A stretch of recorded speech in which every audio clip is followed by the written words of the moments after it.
Tara! Adto na ta sa Bantayan Island! Gabi pa lang nag-impake na ko kay naabay ako itulo ka Disney Princess, so dapat ihapin dyan ako ilang mga costume. Sinina di ay. So mao na to kaya nang pag humana na nagbiyahe nami, then nga nag-breakfast, then abot ng support. So shout out sa Island Shipping di ay sa among kuan, accommodating kayo sa pag-assist sa mga ticket, sa pagkuha sa ticket. At the same time, lingaw taon kaya akong Disney Princess sa taon. Disney Princess number 2. Nakabiyahe, shala jutag ko ba, aurahan lang ta na ha. Pero budget friendly na naman pagbiyahe at taon. So mo ni si Anika o si Kiana, first time pa nila makasakay ang boat. So honest lang, amazed kayo. Ayun, pa.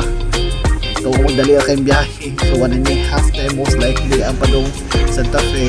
So naabot namin sa Santa Fe. So madoning sa mong resort nga tuan. So piting amazed sa akong kuan bata. Kay first time nila makasakay tricycle. Ayun, si Kian na feel ang hangin. Si Anika would feel po kaya ang matanaw sa palibot. Kaya usually it's either sakyanan or motor lang yan sakyanan. Ay sakyan, wala siya ka try og tricycle.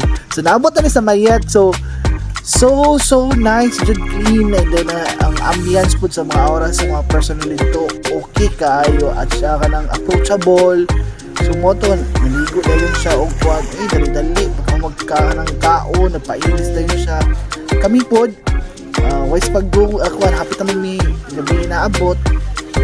So mo to, nagkuhan namin, nangumpra namin mo na siya, nagluto si Chef Vector.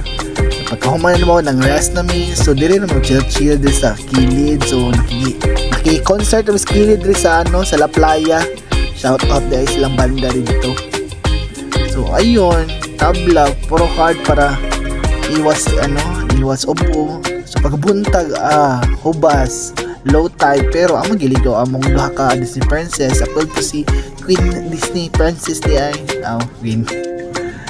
So nanglaag din mi sa among kuan sa itinerary, gamay kay itinerary So moto ang nagdaruwins rami, and then tanong lang dila kayo as in wow jud kayo. Then after ato nag-ugtong cave ni sumori na dihalapit ang ugtong, gamay ra jud kayo siya, and then bugnaw jud kay lang tubig in fairness. So tubod siya, and then before mi nangaligo nangaon sa jud mi.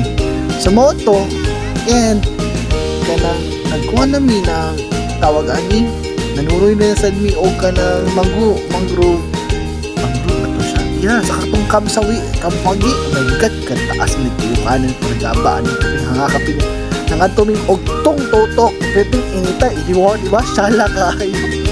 So moto ngayon peting inita yung sa akong bata, nagdadapan ng bata. So after ato nakiselebrate sa birthday ni Zion. Thanks you Berna and family. Happy birthday to you.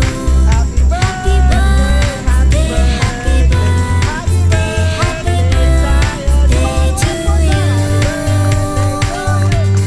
Happy birthday to you.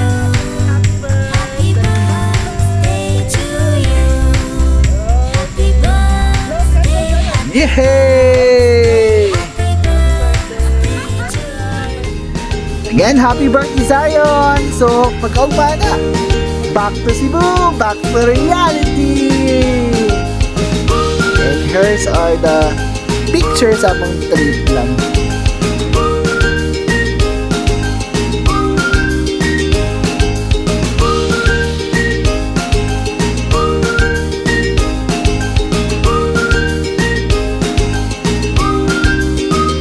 Thanks for watching guys! Bye! Ciao!